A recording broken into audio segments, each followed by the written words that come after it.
And welcome to the talk show, Let the Truth Be Told. I'm your host, Pastor David. And folks, we got a great show today. We got a great guest in the studio.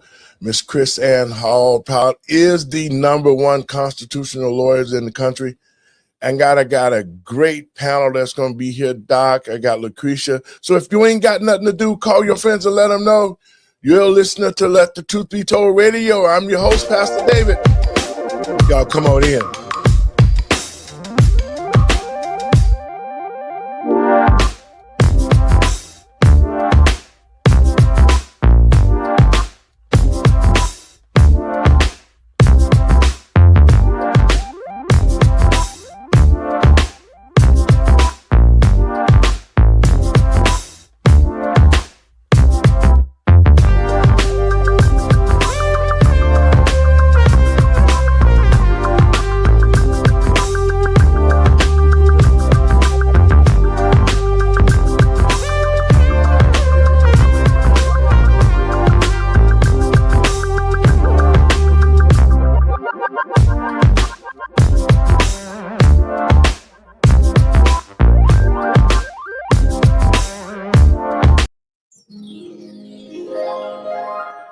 And welcome to the talk show, Let the Truth Be Told. I'm your host, Pastor David. And first, let me give all praises to God and my Lord and Savior, Jesus Christ. And I want to welcome all you to the show. Well, folks, we got a couple of things we're going to talk about today, but I want to get right into the meat of things. I got a great guest. I met this young lady some years ago before COVID, and her name is Chris Ann Hall, an attorney. And man, we got to know each other. And she was talking then how illegal it was for the COVID restrictions, and that the sheriff had authority. And there's so many other things that she has done since that time. I'm so pleased to have her in the studio. And saying that, let me welcome my guest in. Hey, Chris Ann, how you doing? I'm fabulous. How are you, Pastor? Great. Good. Doc? Hey, how are you? I like the music. This is good. You still want my little ring? I like it. It's nice. So let's get right to the American people and patriots across this country. If you want to call in, I know 708-663-5262. You have questions, or if you get on the text, we'll try to answer them for you. But Chris Ann, tell our listeners a little bit about yourself. What you're doing, how you got started, and the way that you have been just the I say you are the best constitutional lawyer in the world instead of America. Talk to our audience a little bit. Doc, y'all can get y'all questions ready. Well, thank you. Just briefly, I went to law school when I got out of the military, and when I got out of law school, I went to be a prosecutor. And I worked for the state attorney's office for nearly a decade. But the Lord laid on my heart a passion for the Constitution in law school, and a passion for the history and for the people themselves who wrote our Constitution. So I began reading and studying the Constitution and what the people who wrote it said about it a long time ago.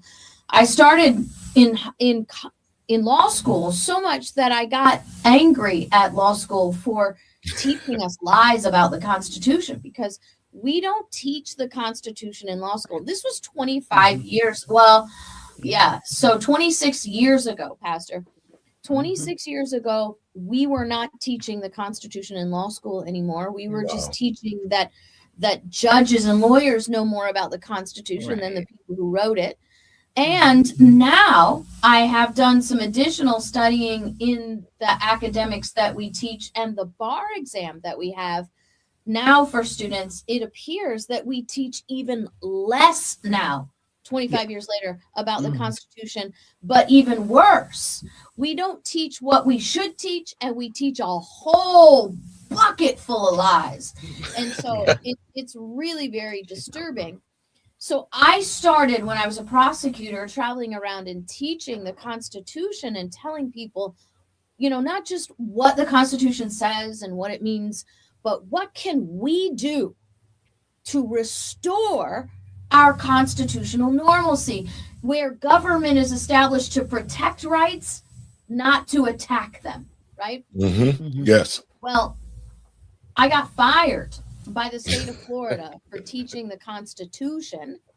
And I filed a civil rights. Here I am, filing a civil rights lawsuit against my boss in the state of Florida. Wow. For violating my rights of freedom of speech and rights of freedom of association and freedom of press. And we actually, the state almost immediately settled with us. But this was the crazy thing. I had ticked off the most powerful man in 7 counties and could not find a job. Nobody would hire me. So I had to rethink my whole future. And at that time, I think the Lord just sort of pushed me out and said, you're going to be my mouthpiece for this truth. And so I started teaching and writing books and traveling. And 16 years later now, here I am. I'm teaching at a Christian university in Tampa 3 days a week. I have a full-time national nonprofit civil rights law firm. So anybody who wants to actually support a real Christian legal ministry, we have a nonprofit that does that. Any donations will be tax deductible. And then we do lots of appearances like what we have with you right now. Great. Now, Doc, I know you have some questions, and I want to set the stage for it because the war with President Trump. I want to play this thing about it because President Trump is trying to end this war and make things to the place where we can benefit from Iran. I want to play this clip, and then I want to get your thoughts. I know, Doc, you got some questions up too as well.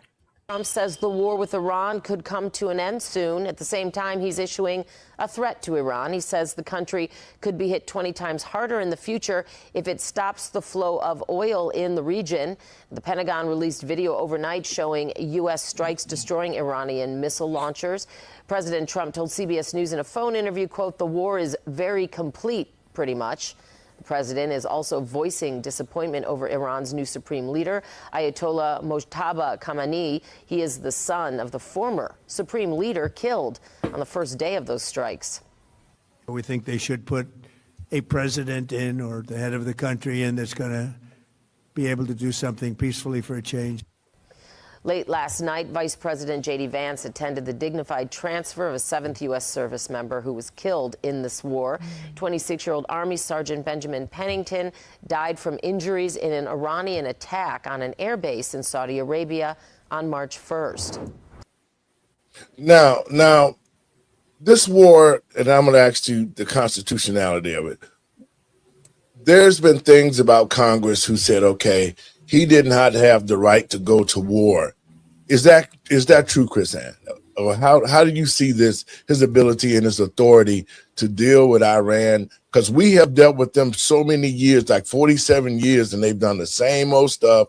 Barack Obama sent them $9 billion in cash to appease them. So what are your thoughts about this war?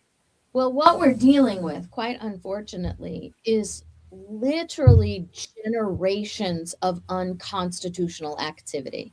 So Barack Obama sending them money, unconstitutional. And the fact that the dealings that we've had with them in the past have also been unconstitutional. We've never been able to properly stop or finish what we've started. And that's really the big problem. So constitutionally speaking, and I know this is not a popular perspective in many places, but it is constitutionally accurate. Tell the truth. Speaking, the president does not have the authority to initiate this kind of activity on foreign soil, even if there's a perceived threat. That has to come from Congress. Article 1, Section 8 delegates the power to declare war to Congress. And it delegates to the president under Article 2 the authority to be the commander-in-chief once Congress has declared war.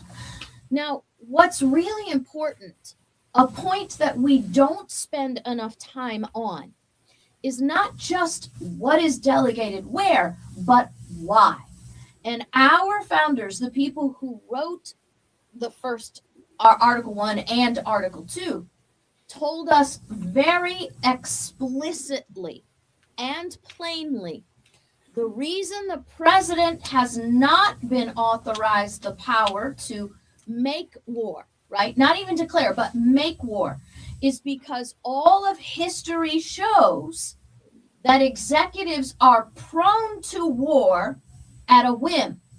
So they wanted to make sure in our union, Congress, the body of people, the Senate that represents the states, the House that represents the people, must come together in their representative capacity to declare war. And a Your lot thoughts, of Doc? that has been changed. Go ahead, Doc. Yeah. And I think it's one of those things where you have the rule set, right? So percent is like, okay, these are the rules that have been set. And unfortunately, it has been a slippery slope since those rules have been set. And now we're here.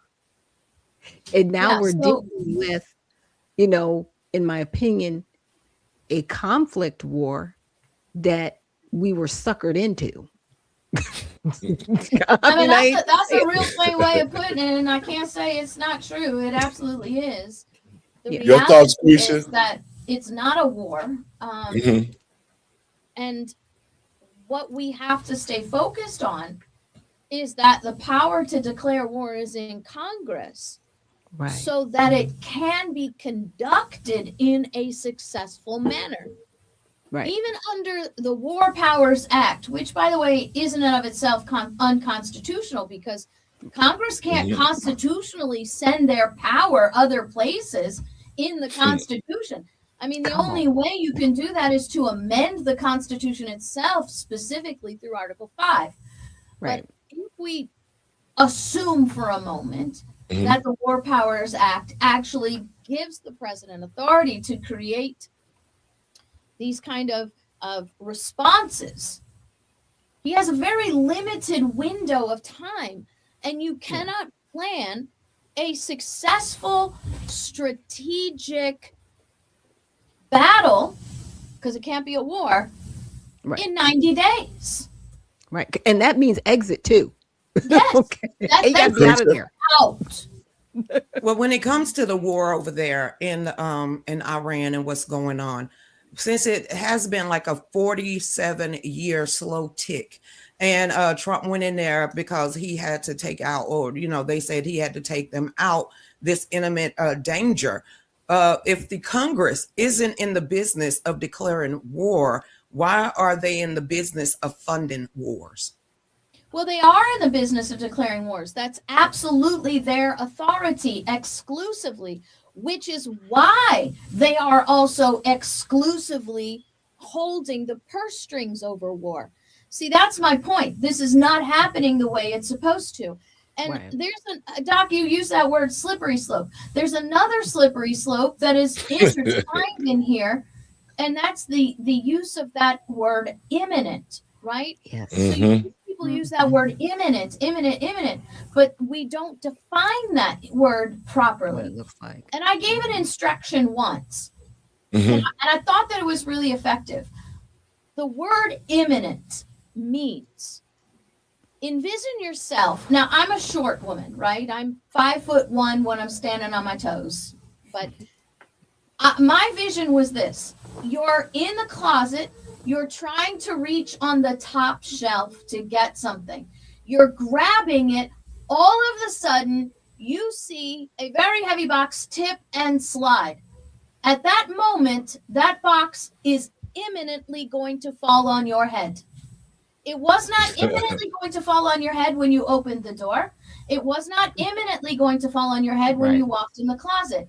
It was not imminently going to fall on your head when you reached up into the closet. Only at the moment when it was actually actively sliding toward your head was it imminently going to hit your head. And we have now used that word, and politicians use it everywhere. That word imminent to describe things that absolutely are not imminent. The very fact that we've been doing this for 42 years tells us that there's a lack of imminence here. So Yes. what we need is Congress to make a decision, so the executive president, who is the commander in chief, right? He is not the creator of law. He is the enforcer of law, can make a plan, because Alexander Hamilton said it's important to understand the president as commander in chief is merely a general who orders the troops around. Well, he can't order the troops around if he doesn't have a setting of war in which he has a reasonable time frame to do everything properly. Randy? Chris Ann, I love it. I love your delivery and everything that you're saying. You're absolutely 100% correct. However, comma. No, there's always that however, because of The however, comma. Yes, there is that. But to your point, the War Powers Resolution, or the War Powers Act of 1973, Congress said, you know what, we want to absolve ourselves of the responsibility of declaring war, because we have already absolved ourselves from declaring war since the World War One, and I would even argue since the War of 1812, when they still haven't formally declared war, really. But they did this. They found this mechanism, and the Supreme Court deemed it as constitutional to say, hey, yeah, you can give the president limited authority to engage in excursions abroad, and exactly, yes, limited excursions, and it's up to Congress. It's up to Congress to extend that, and so we've seen examples of this.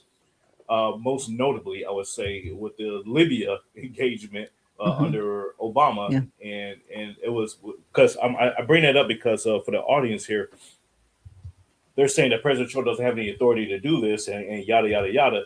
But the Democrats were okay when Obama did it for 7 months. So Yes. the exact same thing. Well over 90 days. Well over 90 days, Right. exactly. And so we have to really examine history and the historical context of congressional responsibility versus the presidential responsibility in these situations. Now, I would say for this particular thing, this is a slightly different. This is more of a bombing mission versus actually deploying troops on ground and everything else, like we did with the Iraq War. Now, the Iraq War, Part 2, not Part 1, not Desert Storm, because everybody forgets that the Desert Storm was Part 1. The global war and terrorism of Iraq, with George Bush and all that, that's Part 2. So Part 2 was a little different than Part 1 as well. Part 1, Congress kind of declared war, and then Part 2, it was more of a, hey, go ahead and use your War Powers Act, and we'll just extend it as needed, and it expanded out to be 20 years of doing this. So there's this conflation within Congress and within the media as to what the presidential powers are. With the Supreme Court step in and say, this is unconstitutional what you guys are doing, don't bank on it, because there's already historical set precedent that this has been going on for over 200 years now. So it's one of those things that we I guess you could say it's a transformation from constitutional norms, as you point out, Chris, that Congress is allowing this to happen, and who's going to rein in Congress? The American people. But the American people do not have the intelligence or the intellectual capacity to reel in Congress, because they themselves don't know the Constitution. And you know what, Randy? That's so true. Go ahead, Chris Ann. I wouldn't say they don't lack the intelligence, they lack the education. And Yes. Well, been teaching Therefore, they lack lacking the intelligence. Yes. a really long time. But I do want to address several points that you've made there, which are very important. When I pointed at you, you hit the nail on the head. The War Powers Act is all about Congress shirking responsibility and hiding accountability. Yes. That's what it is. They don't want a war on their heads. And because they didn't like how it felt during World War II for the people to look at them and say, hey, you know, our dead boys are on your shoulders. Well, now they can say, no, it's on the president's shoulders, still unconstitutionally so. Right. But they have that Right. thought, you know, they now have that pretended, our founders love to call it a pretended authority. I want to be in full disclosure here. I am an attorney. I do respect the judicial system.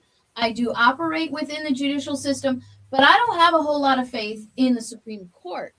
Just because the Supreme Court says something is constitutional doesn't mean anything to That me. is. Exactly. Because it was the Supreme Court that said Black people as property was constitutional. It's the Supreme Court that said that the U.S. government could round up American citizens based on their birth heritage, and we don't even realize that we had Japanese Americans, not foreign nationals, actual Americans held in camps for 4+ years. And the Constitution and the Supreme Court said the Constitution said that was okay. And then, I mean, there's lines and lines and lines of constitutionally or unconstitutional opinions rendered by the Supreme Court. So Correct. the fact I that agree. they have given their blessing on this War Powers Act is just about as empty as if I were, because they don't have that thought. I'm kind of glad that you brought that This up, is true. Chrisanne, about, you know, the Japanese encampments, because I'm always saying, you know, how did we have to write in a Civil Rights Act when the First Amendment says all men are created equal? It either is or it isn't. Why do we have to have a Civil Rights Act when the 14th Amendment requires equal application under the law? Yes. Exactly. And There you then go. Right, but that was after. But that, I'm just saying, but the 14th Amendment was after the First Amendment. right, If you what say I'm all men saying are is created equal, then they're created equal. you had two, right? You had two reinforcements of that understanding. And even though we have the Civil Rights Act, even though we have the First Amendment, even though we have the 14th Amendment, we still have laws on the books that makes our government treat some people differently than other people. Yep. Absolutely. And we don't get that that's unconstitutional. We are not allowed to say your life is worth more than my life or that life, and therefore you're going to get a harsher punishment for touching that particular favored life by government. But you know, guys. I was gonna say real quick. I'm of the flavor, like you, Chrisanne, that the Supreme Court, when they render an opinion, and people, this is the thing that pisses me off. This is why I'm okay with saying people are stupid. I don't mind, or lack intelligence. I don't mind because it's true. And My husband's with you on that. I'm just a little bit more diplomatic, I think. I get it, and so I say all that to say this, that the Supreme Court, when they render an opinion, it is not law, ladies and gentlemen. No, it's not.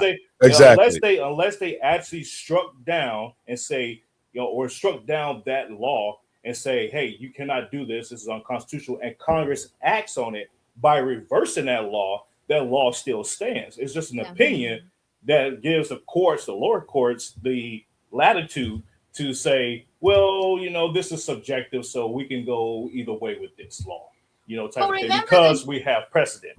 Now, it doesn't mean that the law is off the books or the law is, it doesn't apply.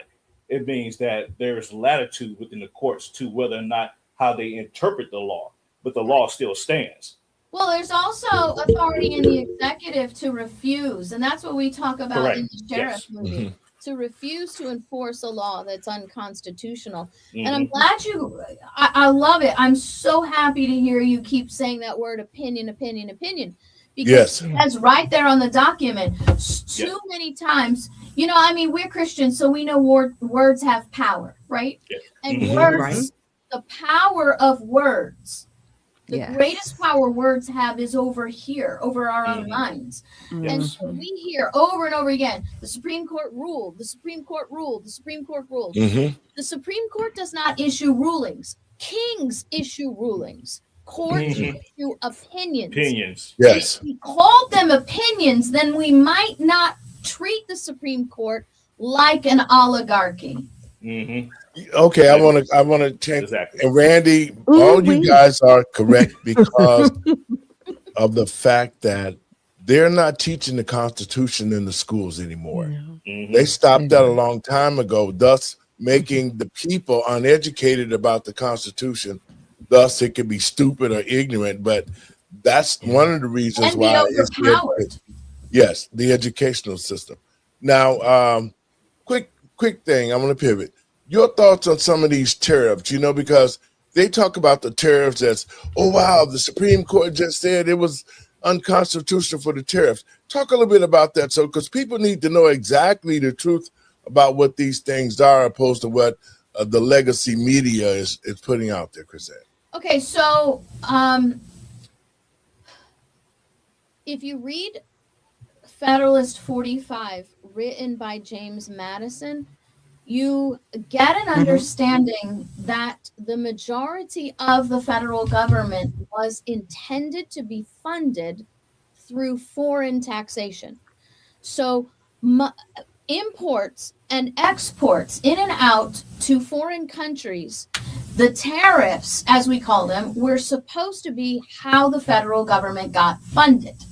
Now, the power to issue tariffs, once again, rests in Congress alone, because Congress always holds the purse strings. The president is not absent of authority because the president has the authority to negotiate treaties under Article 2. So he can negotiate a tariff, but a tariff does not become implemented through a treaty until the Senate ratifies the treaty. So the president is, like Donald Trump, a negotiator, right? And it takes the Senate to ratify that negotiation to turn it into an enforceable act. Now, the Congress has the power to lay duties, taxes on exports and imports. Right. And tariffs are how the federal government is supposed to be funded. And James Madison said that only in the rare case of war should the federal government ever run out of money for tariffs, and only at that time can the federal government go to the states for more funding. And this is wherein lies our problem. The federal government's only mechanism to collect money from the people was through the apportionment clause, which said that the states were to pay their portion of the federal expenses based on the population of that state.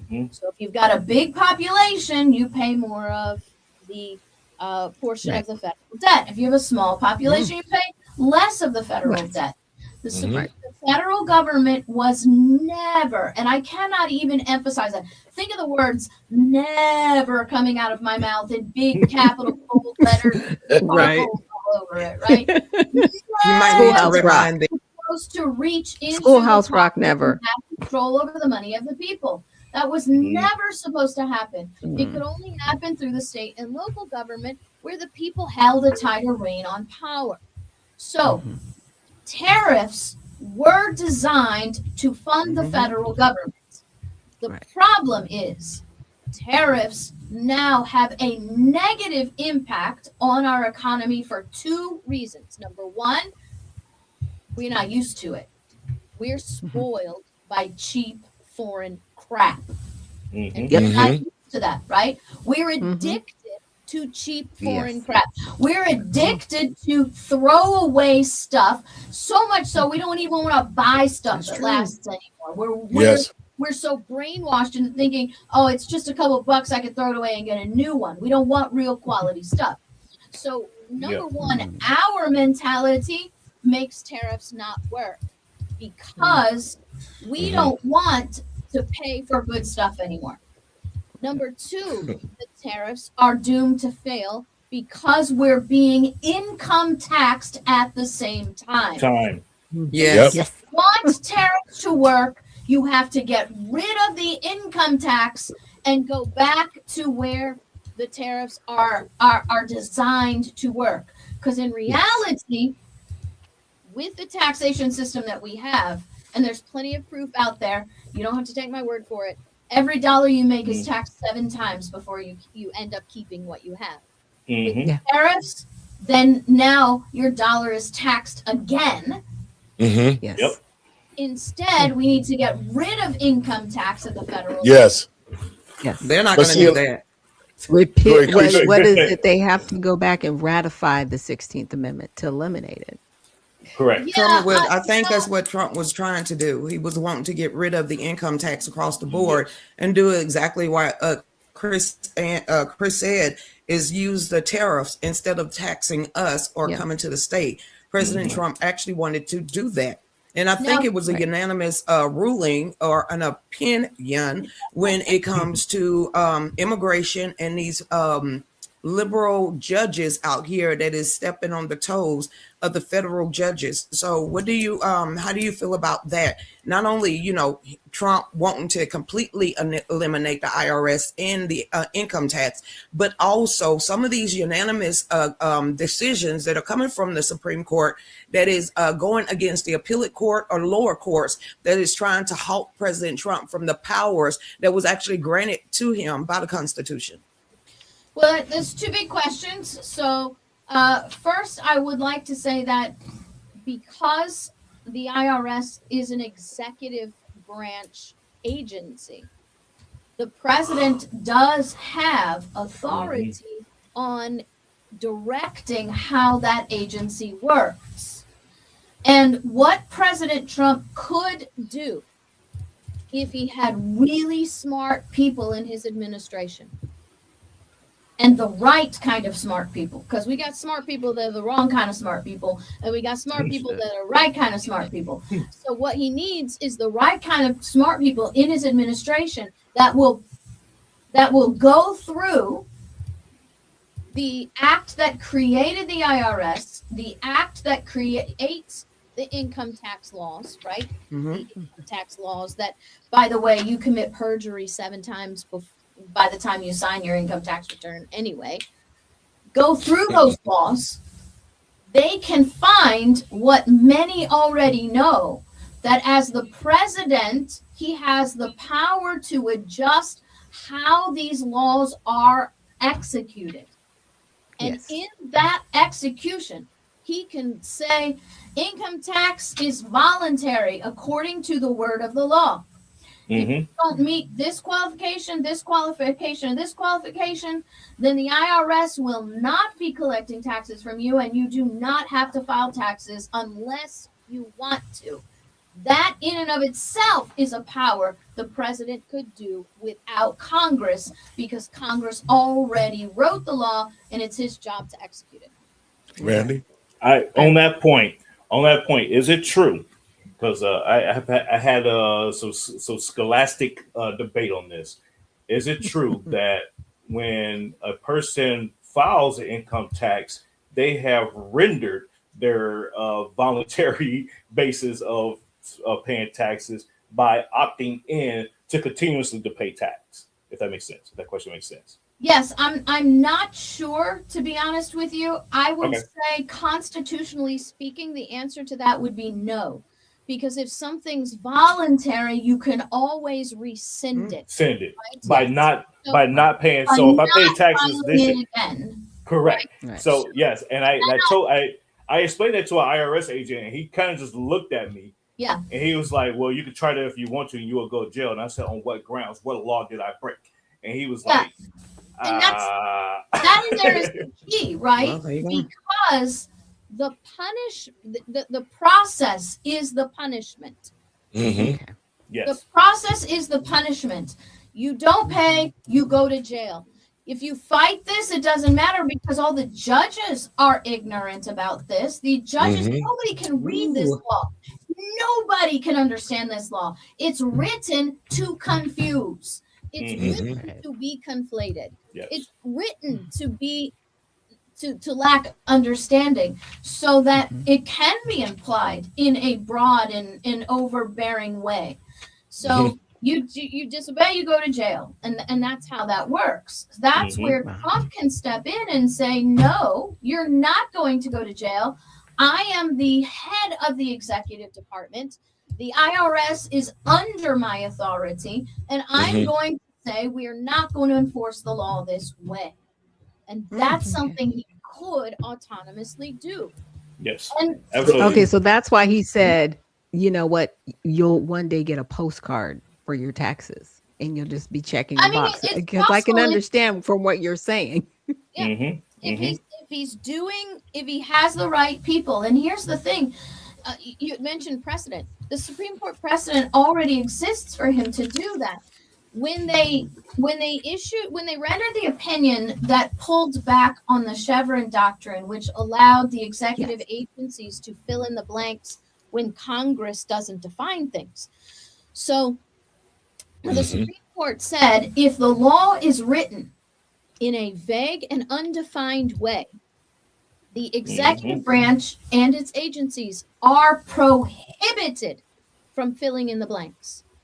Oh, So wow. what the Trump administration can do is go through this law that is full of blanks, full of holes, full of vague and overbroad non-definitions, and say, gosh, I don't know what we could do about this. This thing is just a mess. It's so vague.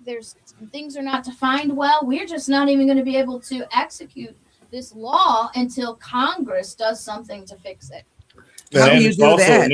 There's also antiquity to the law based on current conditions. So to your point, Chris, and if there's under a certain tax law, that thing may not even exist today. So how can you enforce something that doesn't apply to today's living conditions? Right. And how are you going to force Congress Yes, to go ahead. actually get up and do something No, but they about don't all have of the to. laws? We don't want them to do anything. Oh, Their Exactly. non-doing nullifies. Buys everything. Nullifies That's the law. why. Yeah. That's Yeah, why you gotta Trump watch said it. one day you'll have a postcard. Right. Most people have never read the 16th Amendment. And you know that's the whole reason why we do a show like this. It's to educate the American people and patriots across this country, because they don't know. And a lot of people say, like, Mr. Binky misses this. He wanted to be here, but he had to work. But a lot of people do not know, nor do they understand the Constitution, especially the politicians. They're the worst. They're the ones who's supposed to protect, and they're supposed to understand the Constitution, our rights, and all of that. And I think that's part of it that's missing with the political leaders is, how can you represent something when you don't know what it is, when you've only doing what you're being told? Now, I want to move right quick. I know you are you short for time? Kristen? I'm Okay, good. Okay, so I got another topic I want to talk about. Okay. The immigration situation. How is it possible for the sanctuary city mayors to continue if the federal government law states the immigration in these sanctuary cities, that is totally illegal?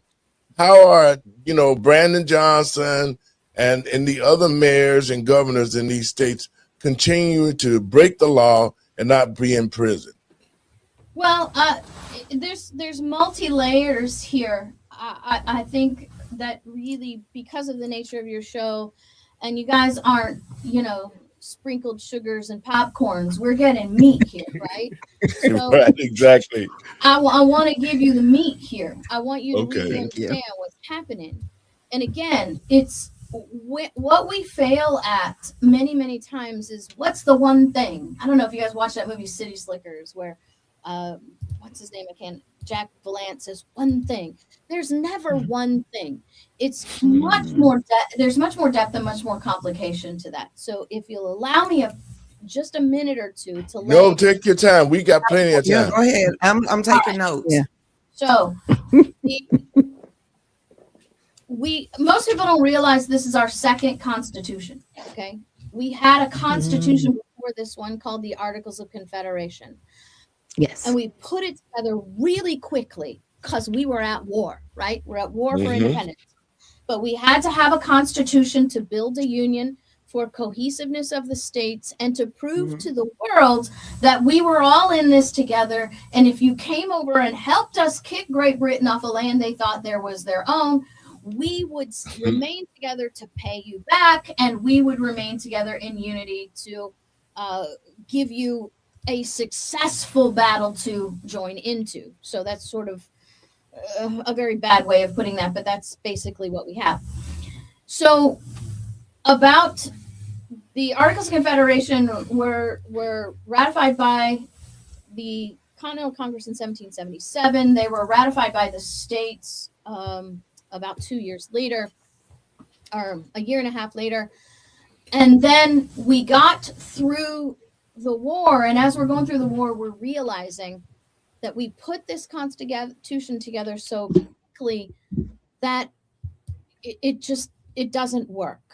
First off, it creates a federal government, a central government, they called it, that is so undefined and so lacks such direction and enumeration of powers that it's impossible for anybody to actually know what the federal government is supposed to be doing. So you had states doing things that the federal government was supposed to be doing. You had federal government doing things that the state was supposed to be doing. You had the federal government creating treaties that were contrary to the Articles of Confederation because they were benefiting the industrial states and making the agricultural states pay for everything. So the General Welfare Clause was not about welfare. Wild. Yeah. The General Welfare Clause was not about handing out Obama phones. The General Welfare Clause was the direction to the central government that when you create a treaty, when you create a law, it must have general equal application To across every states. Right. Right. So the welfare of the states must be generally attended, not favoring one over the other. That's what the Right. General Welfare Clause means. Okay. Mhm. And so Okay. they said, we need to do a couple things. We need to create a central government with rules. We need to create a central government that has specifically enumerated power so everybody knows what it's supposed to do and not what it's supposed to do. Now, I tell you all that to set the scene for immigration. Under the Articles of Confederation, citizenship was defined by the state, not by the central government.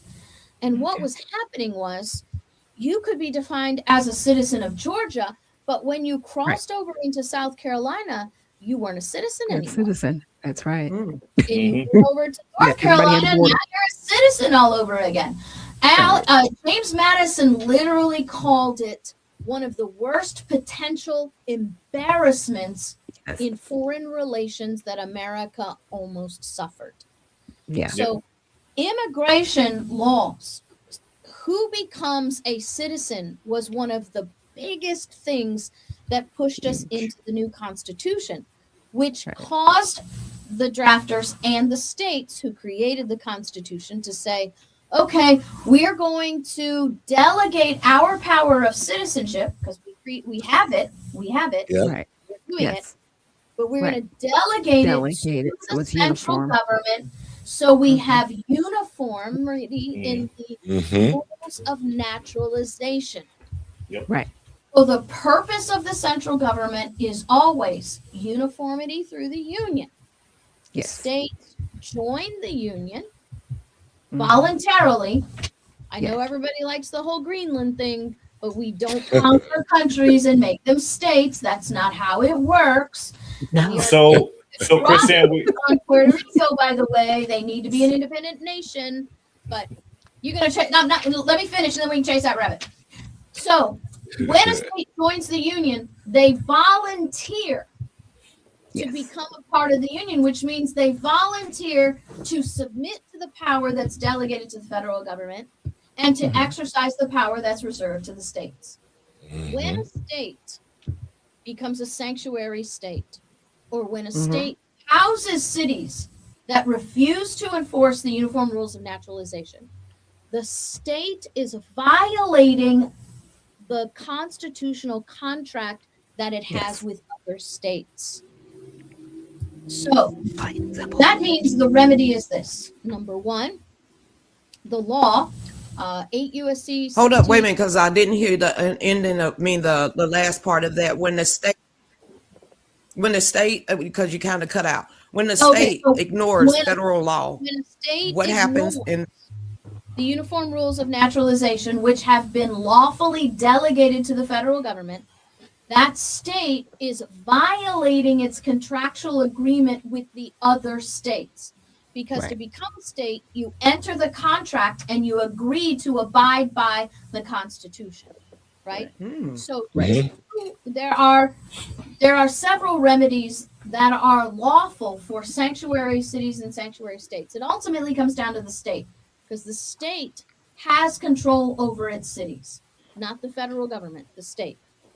So if you have a state that's a sanctuary state or a state that's housing sanctuary cities, then 18 USC 1624, 18 USC 1324 makes it a federal crime to hide, house, hire, feed, transport, or otherwise aid and encourage an illegal immigrant to remain or come to the United States. It is punishable by $5,000 fine and 10 years in prison for each illegal alien. So the Wow. federal government, the DOJ, should be enforcing this law on the government officials that are doing the sanctuary cities. So that's number one. That's the You federal. mean Pam Bundy?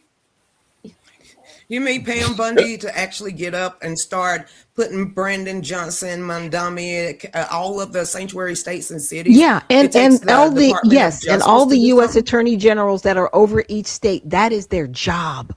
That's Yes. their job. Their job to enforce Like it. that's all they're supposed to do all day long. That's their job. The second thing that could happen is what Trump has been trying to do is say, all right, if you're not going to follow our federal laws that have been properly delegated to us through the Constitution, we're not going to send you federal funding. You're not going to Mhm. That's Now, fair. Good. This is a very, very important solution. The next one that I'm about to give you, because it is ultimately the constitutional solution. But to understand it, you have to understand what the Constitution is. The Constitution is a contract between the states that creates the central government. I have a documentary called Non-Compliant at noncompliantmovie.com that will explain all of that to you in an hour. Okay? So go watch that. If you don't understand that the Constitution is a contract between the states that creates the central government, go watch that documentary. Under contract law, when a party of the contract violates, breaches the conditions of the contract, the remaining parties do not have to honor that person's portion of the contract. So we can say no, that California gets no more money for a train to nowhere. And the states, the governors and the attorneys general of the states would say, you're not following our contract. We're not going to do commerce with you. We're not going to honor your, we're not going to give you full faith and credit for your rule, for your courts, for any of your documents. We're not going to defend you if you are attacked. You are functionally in breach of our contract, which means you no longer get to experience the benefits of the contract. Exactly. And that would that sets the tone and the stage for secession by the federal government of the states. And people don't want to get into that conversation, but that is essentially the conversation of that the impetus of the Civil War. It was a breach of contract, and the state said, you know what, screw you, we're out of here. And Lincoln was like, oh, not so fast. I'm bigger than you. We're gonna play big bank, take little bank. How about that, buddy? We're gonna conquer the states and make them come back and play. Right. Yep. And so yes. And so, but to your earlier point about the immigration piece, and I love that you laid it out that way, because Alexander Hamilton, he made the argument for how immigration was going to play because he himself was an immigrant. And so he was like, wait a minute. They all were. Yeah, true. Yeah, they they all were. were. But he was a more recent arrival than everybody Right. else. Well, yeah. And so he was just like, wait a minute, we're talking about kicking people out and all that. So Well, you know, I got some invested interest in this. And so he laid down that foundation of how it should look and the uniformity of standard. And so it's great that we are a nation of immigrants and we're a nation of a melting pot of people. However, there is a general consensus, there is an agreement as to who is going to be here and where you come from and why you are here, and that is what is lacking, the enforcement piece. Right, and so the ultimate element of being a citizen is so that you can enjoy the benefits of citizenship. But number one to being a citizen, which has always been this way, is you must submit to the authority and the laws of that nation, no matter where. Yes. Yeah. And if you're not willing to submit to the laws of the gatekeeper to come in, then you are setting a precedent that you're not willing to submit to the laws of the state. So basically what you're saying is what we've seen, and to the American people and patriots across this country, you really need to pay close attention to these answers. So basically all the fraud with Ilya Omar, Tim Walz, Governor Pritzker, Brandon Johnson, all of these blue states that are stealing money out of these programs, exactly what's happening in Minnesota. It's up to Pam Bondi to see this and then start arresting. She actually can start arresting these governors and mayors. Talk a little bit about that, Chris. Yesterday, she could have been doing that. I mean, Wow. the Yeah. federal I don't feel like a crazy person. Thank you, because I've been saying the that. federal law is so clear. I mean, I have been teaching this federal law. I have several websites. chrisannehall.com with my name, KRISANNEHALL.com is my main hub. I have educational classes. I mean, actual classes with take at your own pace, quizzes and workbooks and stuff for people who are 6 to 106. And that website is libertyfirstsociety.com. All spelled out, not the number, but all spelled out, libertyfirstsociety.com. And I have been teaching this for over a decade. Of all the laws, these laws are simple. They really are. You can pick it up and And you said that was Liberty what? libertyfirstsociety.com. Yeah, We have because lots I've of always been pathways, looking lots at of programs. I'm sorry, Go Doc? ahead. No, go ahead. So the law that gives the penalty for aiding and encouraging aliens is so simple. And here's the terrible thing, and I'm sure this won't surprise you. The DOJ enforces this on people, but they refuse to enforce it on the politicians in the cities that actually encourage it, who are actually violating it. Exactly. You arrest some mayor or you arrest some governor for this, you're going to put an end to this. But they don't, because they created a separate class of people that are above the law. To your point, Chris, and to your point, here at Fort Hood, Texas, a couple years back, I had a former soldier who was arrested. Well, she wasn't my soldier, but she was in my company. We had a former soldier that was arrested and charged for human smuggling of illegal immigrants across the border into Texas, and they threw the book at her. And she is, I believe, she is still serving prison time for that offense. And it's like, okay, you did that to this individual, but here it is. You have everyday politicians that are shuttling people around the country, flying them here, this and then the third. That's human smuggling as well, because they are too illegal immigrants. And so, and that's not really because Governor DeSantis did it. Governor Abbott did it. Yep. And it was a big political stunt that I was like, woo, give them what they, give those blue states what they ask for. When you're violating the law and you have no idea who you're transporting to the middle of the U.S. How do you know that those are not terrorists who are laughing in your face because they don't know Delta Airlines ticket and a credit card to go take over middle of America. That's what Joe Biden and Kamala Harris, Barack Obama, Hillary Clinton, Crazy. that's what they stood for. That was the mission. And each one went out and did, especially that Barack Obama, man. I got a tape playing. We're going to talk about him after in a few minutes over at Jesse Jackson funeral. No. But I did have a question. So go ahead, you were Chrisanne. referring to Title 18, Oh, Lord, Section 1324 in harboring, Title correct? 8 USC 8. Is Title 8, Section 1324? Oh, Title 18, Section 111. No. That's the one I was 8 talking about too. USC 1324. Yes. 8, not 18. 8 USC. 8 Eight, USC. yes. I sometimes I get Title 18 and 8 mixed up, but Title 18, Section 111, that is where you can't interfere with a federal agent in the process Yeah. of removing somebody that's here illegally. And they've all violated the law. Every single one of them. I do not I mean, I just understand. gave you 2. I only gave you 2, and there's.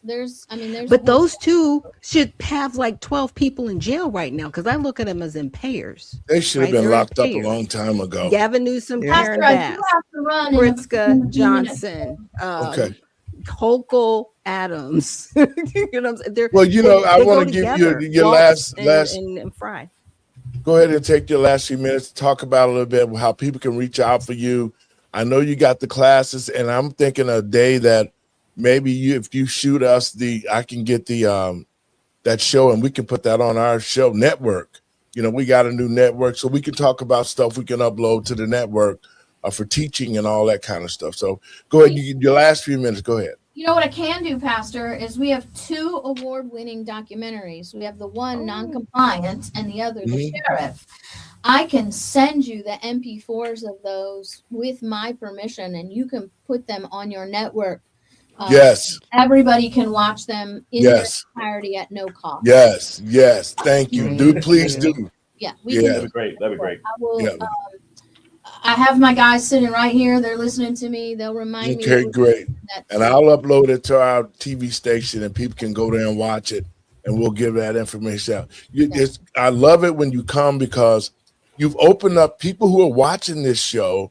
You've opened their eyes up to know the truth and we be saying it all the time, but this is verification.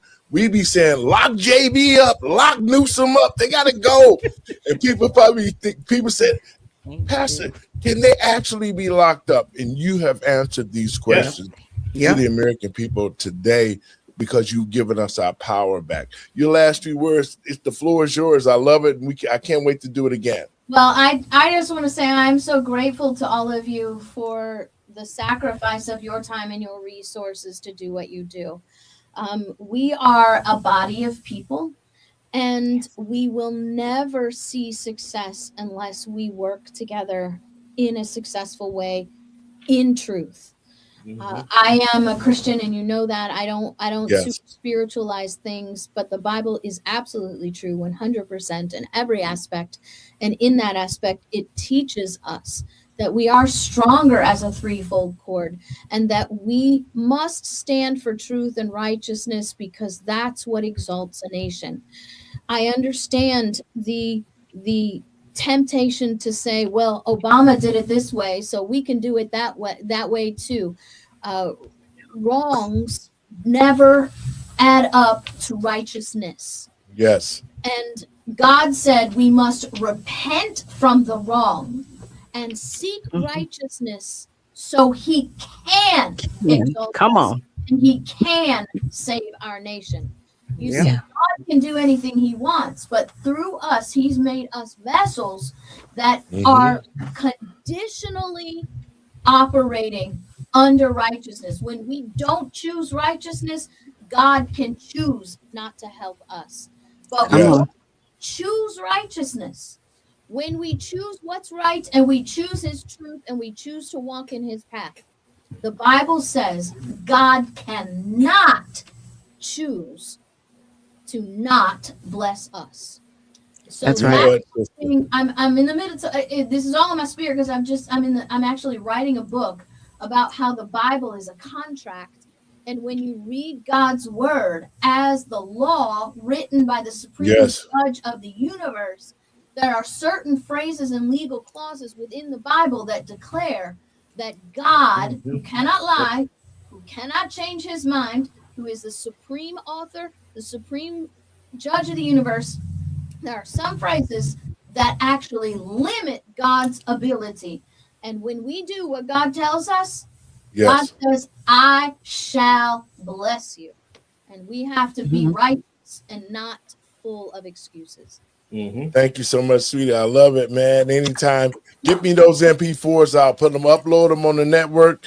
Yep, and we'll keep pushing it. Bless you, and we'll see you soon. All right. Thank you, sir. Thank God you, bless. Chris. Thank you, Chris. Thank you, Chris Ann. Guys, She's amazing. Yes, She is. yes. She I did mean, a she lot. is. Fire. Well, And you know, that's I'm I why- writing prayed for notes. years to meet her. Like when I saw her, I was like, God, I want to meet her. And it's just to Look, have this is a blessing. I just wanted, she's fantastic. She knows the law, and she loves this country, and she loves people, and she's a God-fearing woman, and that's what we need in politics. That's why I'm running for mayor, is because just that reason. How can we expect for people to do righteous work if we elect people we know that's not going to do the work and they're going to do evil work? There you go. We can't Because they expect don't that. care. They're running off emotions right now. And right, as you said, you was going to bring up the Jesse Jackson funeral and everything. That was straight evil emotion in a homegoing Well, ceremony. that's exactly what I want to talk about, because we did a show about Jesse, and I must say I told the truth about Jesse in the previous show that we did. But I want to say this: what we saw over the weekend at Jesse Jackson homegoing celebration was a damn shame. Sure was. You had it, and this is why, to the American people and patriots across this country, listen to the one I'm about to tell you. This was a platform for Barack Obama, Joe Biden, Kamala Harris, even his son, Jesse Jackson Jr., to put politics at his funeral. Now, Jesse Jr. was talking a few other days ago about, well, we're not having politics at the funeral, okay? All right. But what happened when they got in there was Jesse started off really himself. Then Obama got into it, and he ain't been in front of black people in such a long time. He didn't know what to do with himself. Because see, the black Starting to sound like Americans. a preacher. I was like, what are you doing? Thank you. Listen, He sounded ghetto wretched. right, with two black Americans across this country. Now that the cover is off President Obama, we know that he did nothing for the black community. He didn't even intend to do anything for the black community. This whole form was to trick us, because they was deceiving us by pushing homosexuality, and he was trying to cover Big Mike. Barack Obama's only mission was to come and push homosexuality, because to change it and normalize it. And he hates this country so much that he put it into the schools. He changed laws so it could only affect straight and God's people. He did everything that he could to destroy the black community. And yet we are still standing, you raggedy beat. And we ain't going nowhere. But Barack Obama, we know you. We know what you did. And we're going to stomp a mud hole in you when you step out here and get into the political arena, and then you tell black men that your son need a homosexual mentor so he can be fully round. So when this It's a Negro, whole state religion. I'm telling people, there is a new state religion. It is called the LGBTQ plus 2S. Everything you said, Pastor, is correct. And it's in the schools, exactly, it's in the churches, it's everywhere, because they want to force you to accept something and believe something that isn't true. exactly. And we have to stand up against it. Your thoughts, Lucretia? But why in You the see, pulpit? I mean, Doc, why in the pulpit? Is the most sacred place inside of the church Sacrilegious. is the pulpit. Because That is where the yeah, direct words are coming from mhm, God. But you're yeah, speaking and you're talking to Black people in the pulpit. mhm. That is not of God. No, Lucretia, you're but see, making it. You're Satan can making. be in church. Satan can be. No, Satan loves God. He was created to love God, but he yeah. doesn't obey him. That's the Y'all that's the making difference. y'all making the mistake of saying that this was a church. It was a domain, a It was an place. arena, It was a place of where they worship the devil, and exactly. they all mhm, came together and that's to probably what you worship their saw. devil, and that's what it Yes, was. Yeah, It was a and pulpit, but it wasn't a pulpit of God. It yeah. wasn't a pulpit exactly. of a heavenly exhortation. It was a pulpit of hell, and so Yeah. that's what they were doing. They came together and they wanted to pat each other on the back. They wanted to Because if he's supposed to be bash. a reverend, and we talking about Jesse Jackson, I'm air quoting the reverend part. If he's supposed to be a Mhm. reverend, you would think you would want people to remember who you were. That is men of the faith, God fearing people. I don't think I've heard, Clinton, Biden, Obama, or Cackling Harris even mention God more than 2 times in not any of not them. The It's men. just straight hate for. Luciferians. They can't. Mm, They The can't. Luciferians. You've never They heard worship Joe Biden Lucifer. say, God bless America. I have never heard Barack Obama say, mm, God bless America. I've never heard him say nothing about Jesus. And when Joe Biden said, the big guy upstairs, see, Luciferians. That's why. mm. They're all I'm, Luciferians. I'm saying it They worship because Lucifer. to the American people and patriots across this country, we have to understand the evil that the Democratic Party, I'm not saying the Republicans aren't, there are some the same, but the Democratic Party has just come right out in the open and say, the hell with the Americans, the hell with God. We gonna do what we want to do, and we gonna do it. And what you gonna do about it? Mhm. Well, this is what we gonna do about it. Barack Obama, we're gonna run your ass out of Chicago. And the library that you say you got, the museum, it's not a museum. I Yes. got documents showing What that it is a is that? satanic temple. That's what it is. It's a place to sacrifice and worship Is Satan. what, Pastor? Oh, A satanic temple. That's what it is. That's exactly what it is. And so people need to understand what it really is. And we need to pull a cover off this so people won't get confused, especially black citizens. All them black people were sitting up there. Barack Obama ain't being in front of that many black people to lie and shake a leg and talk about, well, on what. Wait, let me play a little bit of it, guys, so we go can ahead. critique Here we this go. Negro. It's bad.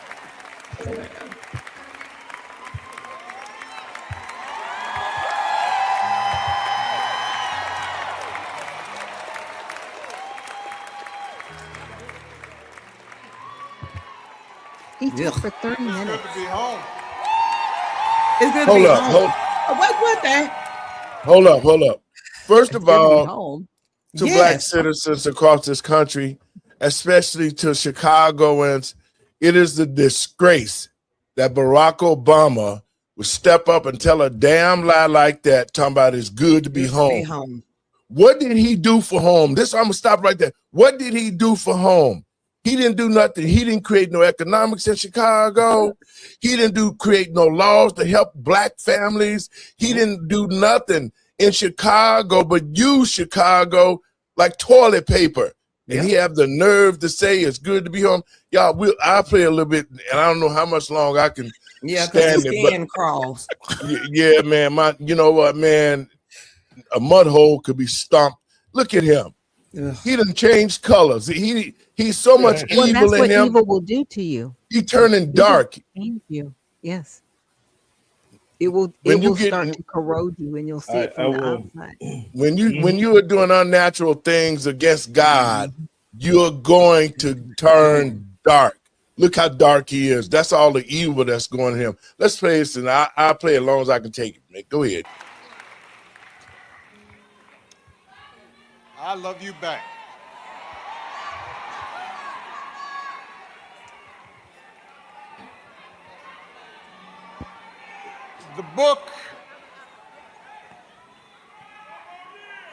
the book of Isaiah.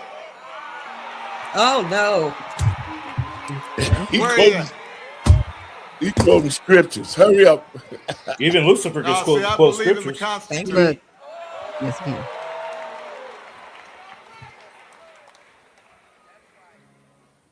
The book of Isaiah.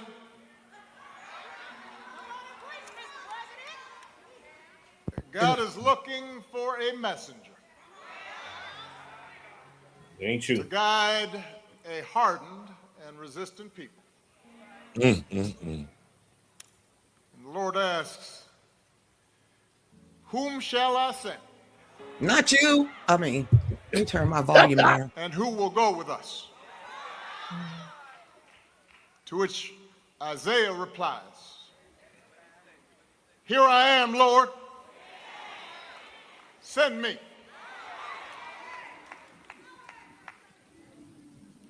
To Mother Jackson and the Jackson family, to President and Mrs. Biden, President and Secretary Clinton, Vice President Harris, Pastor Dates, my old friend, though he looking good, Reverend Meeks, Reverend Mr. Jenkins. Homosexual Reverend Meeks. Had to put that in there. It is an honor to join you today to celebrate the Reverend Jesse Lewis Jackson, He didn't like you. a Sure man didn't. who, when the poor and the dispossessed needed a champion, and a country needed healing, stepped forward again and again and again and said, send me. I'm waiting for Jesse to jump up out that box. Reverend Jackson's immense gifts were apparent at an early age, even if his circumstances conspired to try to hold him back. Born out of wedlock to a teenage mom, growing up under the oppressive cloud of segregation, confined to schools, sports facilities. I'll movie give y'all some time to theaters, talk about that or while I want to get to the meat of this conversation, okay? You can't fast forward that one. That was- where, things It's just so, Stories. it's sad. that would make you laugh 1 minute and cry the next. And whether you are a bus driver or a teacher or a business leader or a young organizer, you came away from those meetings with a better understanding of how the world worked, how power worked. And more importantly, he made you believe that if we came together, we could make the world work better. Now, Okay, I got to stop right there, guys. And we got to talk about this right quick. I know I got the stank face. He's a good orator. He is. He's full I of mean, shit. he's That's what both- he is. Let's be honest with you. He presents. That's what it is. He You does know what? present well. You know But what? see, Satan is also a good orator. Orator. That's why I Yep. wanted Yes, to make that it- juxtaposition. but you know, I'm sitting here watching this guy, Mhm. and he's speaking all of these eloquent and shit. He and out of 8 years, he talking about unity. Out of 8 years, Doc, is the black community in a better position? Y'all watching the show. Y'all Absolutely ask not. yourselves, if our No. country is better No. now Worse with the off. environmental go ahead, Doc, go ahead. All y'all It's got to worse. shout at it. We have more abortions happening in the black community. More of our men don't even know who they are. They want to be with each other or any other man, and don't even know that they're men walking around trying to be women. Dwayne Wade allowed his son Yes. to be mutilated. Really? We all out here. He brought in this evil. See, people don't even think about CERN and that 2015 Yes. vacuum that happened. Because ever since that time, there has been nothing but demons and evil since that time. Yes. Is that when CERN turned itself back on? Was 2015? Mm-hmm. Yes, ma'am. Okay, because I couldn't figure that one 2015. out. It's been messed With up. that big Our old whole ceremony timeline. that they had. And they was looking for the God particle or something like that. Our whole Yes, they were. life has been flipped upside down since they turned Yes, the ma'am. CERN back on and started looking for the God particle or the ghost Mhm. particle. It's Yes. one of those words. Uh-huh. Mm. Yes, ma'am. Mm-hmm. Yes, ma'am. Randy? You know, Barry Hussein Sotelo. That guy.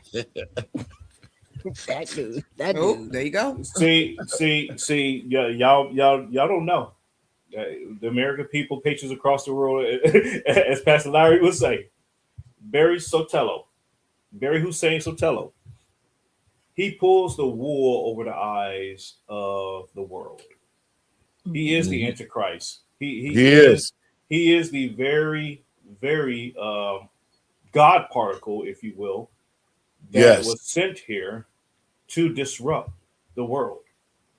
And people have been mesmerized and captivated by his beautiful words, his beautiful disposition.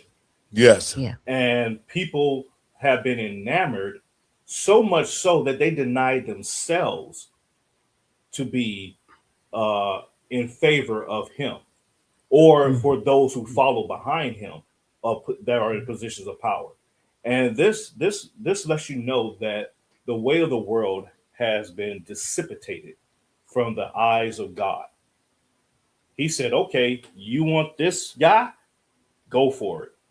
But let it be known to you that when your day comes, and I believe it is in Hosea 6:8, my people will perish for a lack of knowledge. Yes. But he would also say, away from me, thou worker of iniquity, for I have never known you. Yes. You did not know me. And that's the thing. That's where we at. Yep. And because of the fact that we accepted Barack Obama, and a lot of us, and y'all watching the show know I'm not lying, voted for him because he was the first black man that they wanted to see become president. Yeah. See, Barack Obama wasn't elected, he was selected. They knew that they were going to position him to become the black president and then usher in all the bad things that he brought. That was the bottom line. He profited the black community nothing, but everybody else did. And we had black people running around here wanting to fight you about this Negro who didn't even give a damn about the black community. The psychological Stockholm syndrome is in the black community so bad. Yep. And black people, just like all the pastors got together, all them Negroes got together reaching at this Negro, like they was blessing somebody. And look at the same Negro pastors scared to go outside their church and deal with these young men and women and try to educate them and try to teach them and try to give them the spirit of God and teach them about Christ. Same ones now whose sons and daughters are in jail and the education system ain't teaching them. The same old Negro pastors sitting around there now talking about, well, he did trick us now. He did. Remember? Yeah. Ira Acura said when they was protesting about the taxes raises, he said, well, we voted for him and he did trick us. Yep. Now that black people can see, but they part of the problem because they wanted the money. See, the church done got And so they didn't get the compromised money. now. Yep. They so compromised now, man. That's why people ain't going to church, because to the American people and patriots and to Christians, you are the church. You don't need to be sitting up in the building if you don't have the spirit of Christ in you. Where two What or that more look are like? gathered. Yep. Where two or more are gathered in my name. Why do you think when I open this show up, I give all praises to God in Christ? because I invite him to the show because we're going to tell the people the truth. That's what the bottom line is. But I'm You gonna play got a me little over bit more here of this. looking for God particles. Let me put this out there. I got a shorter version for you, for Mr. Jack Leg. We are living in a time when it can be hard to hope.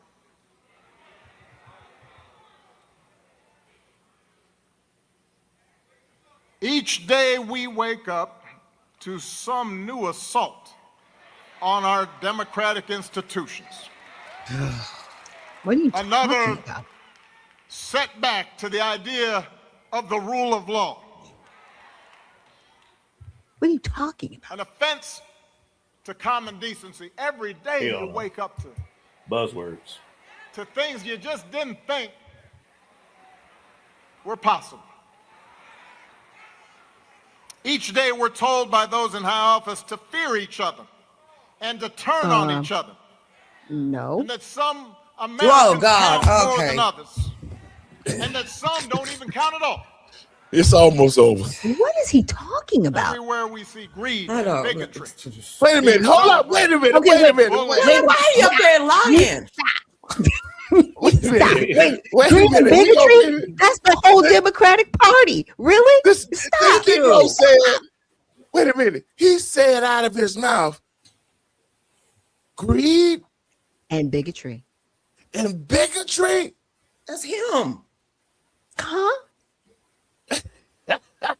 They See- are what they speak of you.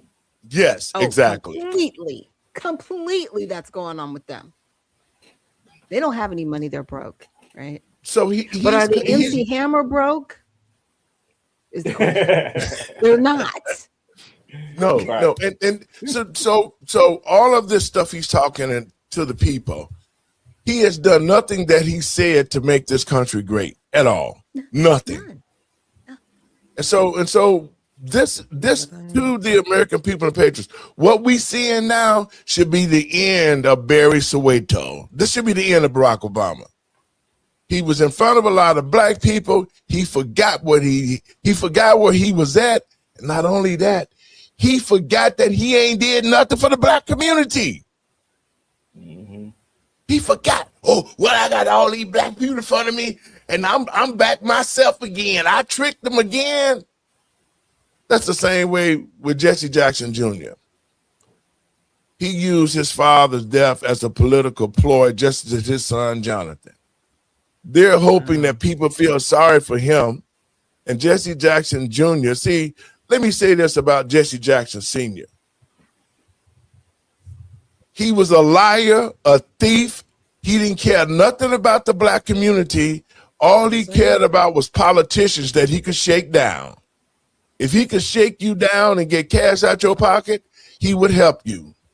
If you didn't have no money, or if you didn't have a position that he could use you for, Jesse Jackson didn't give a damn about you, and it reflects in the community because there ain't a damn thing good going on in the black community. Go ahead, You Lucretia. remind me of Hosea Williams when he realized what Jesse Jackson did right after Martin Luther King was dead, and how he got all that blood in the front of his t-shirt is because he Yes. was not up there to begin with. He reached down and wiped the blood all over his shirt and then Yes, he bounced did. on a plane and went to Chicago. That is all out there, and I trust Hosea Williams and his life and what he accomplished more than Jesse Jackson. This, you being a pastor, having a baby out of wedlock while you were still married to your wife, disqualify you of having a name and a title of pastor.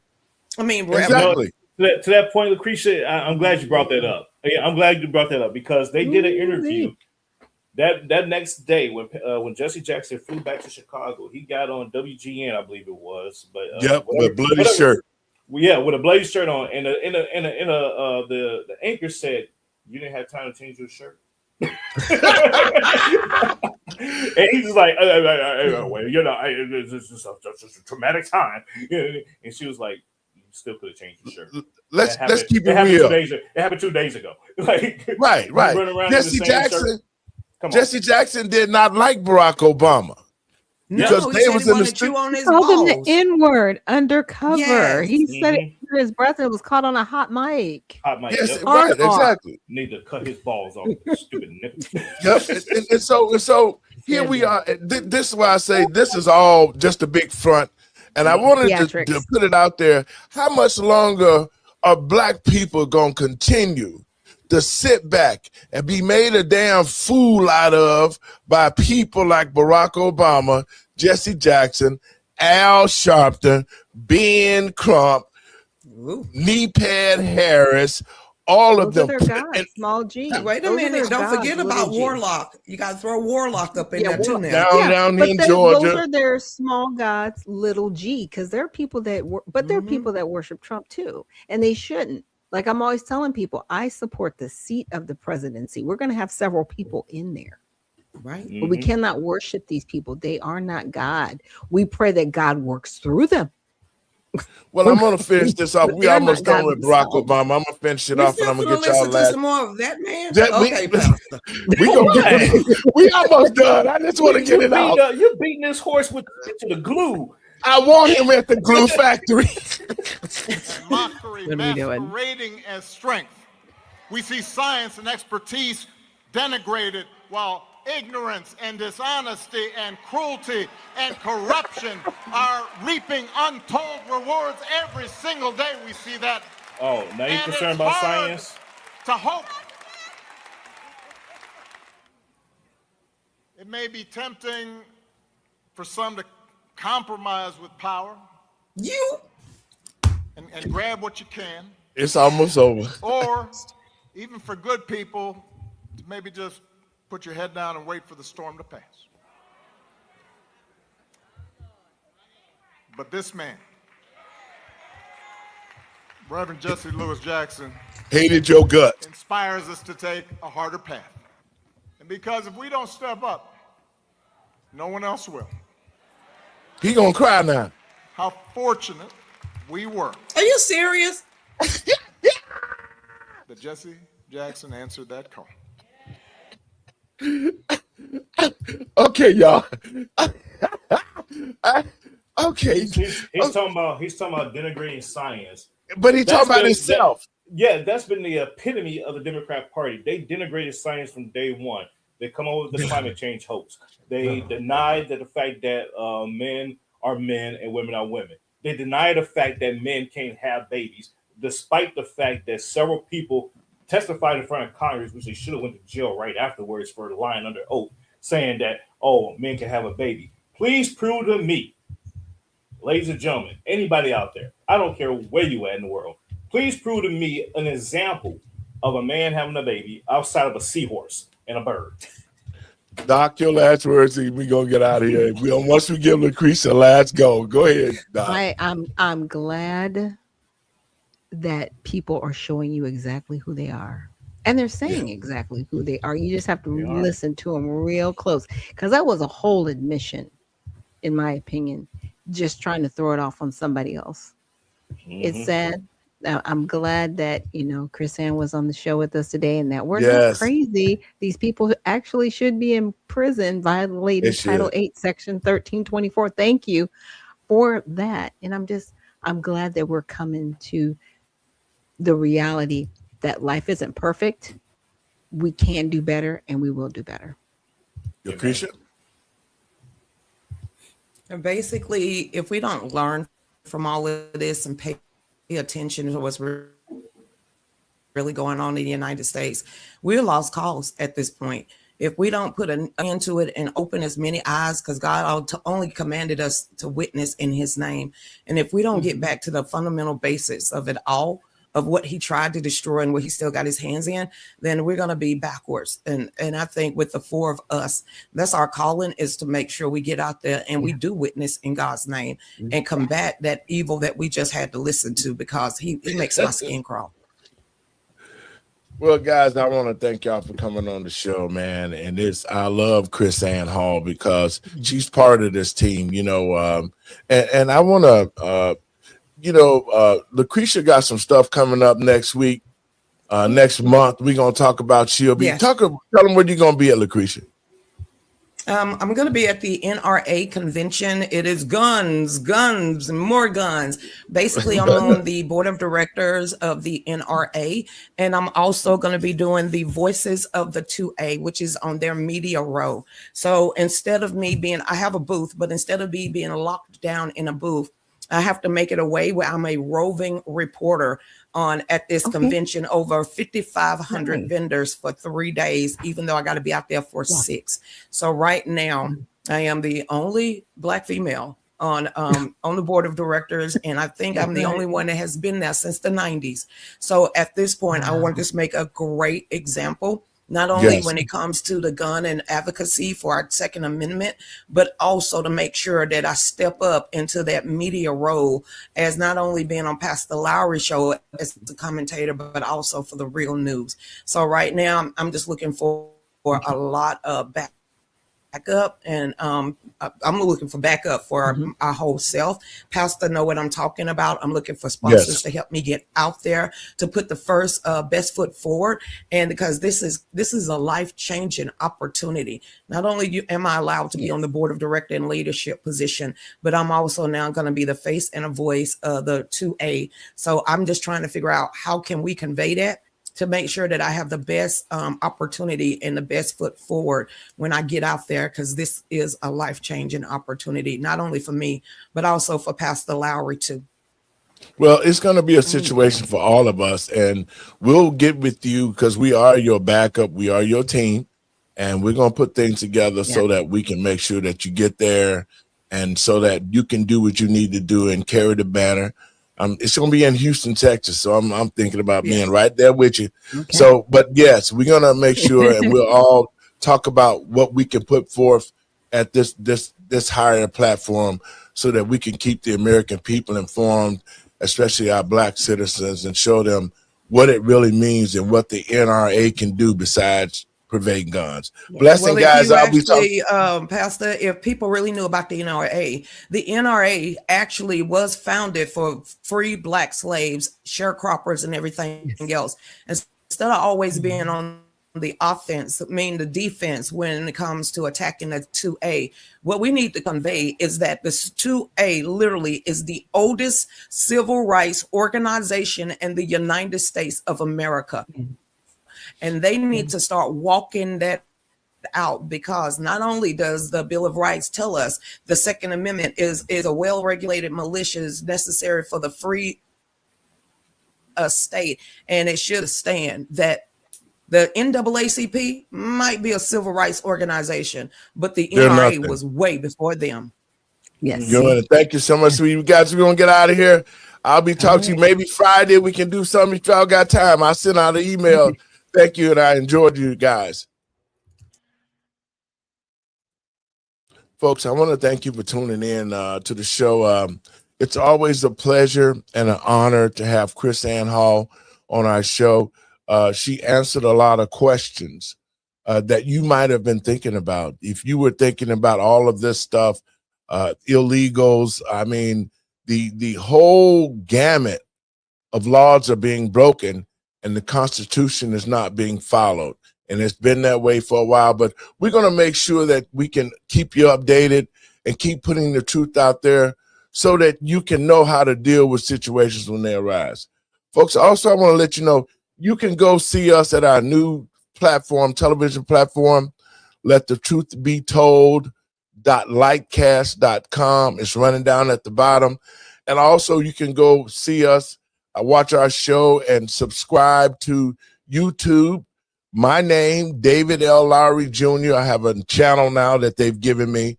Also, you can subscribe to Moments of Truth 9920. That's on YouTube. You can find us there. Also at Rumble David Lowe 1057 at Rumble, and on X it's at David Lowry Jr. 1. Folks, these are my last words. To the American people and patriots across this country, we can see what this country was like under the leadership of Barack Obama and Joe Biden and the Democratic Party. The country was going to hell in a handbasket. Everything was turned upside down. And now that President Trump is president again, we can see the changes. We can see what the ideas that he had about making this country again. It's flourishing. And to the American people and patriots across this country, how can we believe anything that the Democratic Party is saying when they don't even want to have people to show IDs to vote? They open our borders. They put all these illegals here, all these terrorists in our country. And yet we still, after all the trials and tribulations that the American people have suffered under the hands of the Democrats, it's time, especially for Black Americans, to come out of the plantation of the mind of the Democratic Party. It's time for us to be an independent voting bloc. We have to take our time. We have to look at who is bringing something positive and godly and righteous to the table for America, and especially the American citizens. And we don't see that. I don't see that re-electing old washed up politicians like Jesse Jackson Jr., who stole millions of dollars of taxpayer money, now talking about, let me come back to steal again. I don't see it. How can we progress if we keep going down the same road that we went before and know that nothing good comes from it? How can Black people sit here and think to even listen to a Barack Obama who did nothing for us? He destroyed the Black community. He introduced homosexuality and took care of everybody else. He was part of destroying the church. And yet, he said Black men should have a gay mentor, just like he had in college with Skip Johnson. To my people, the true word is this: if my people would call to heaven and turn from their wicked ways, God is saying we need to turn from our wicked ways. We need to quit following people we know that are evil. The Democratic Party is evil. And the only way we're going to get back in God's good graces is we're going to have to stand on righteousness, because Matthew 6:33 says, first seek the kingdom and its righteousness, and all will be added to you. To the American people and patriots across this country, let us put God first. Let us continue to pray and call to heaven so he can heal us and heal the land. God bless you. Let us get together. Let us make America great again. I'll see you guys tomorrow. Have a good evening.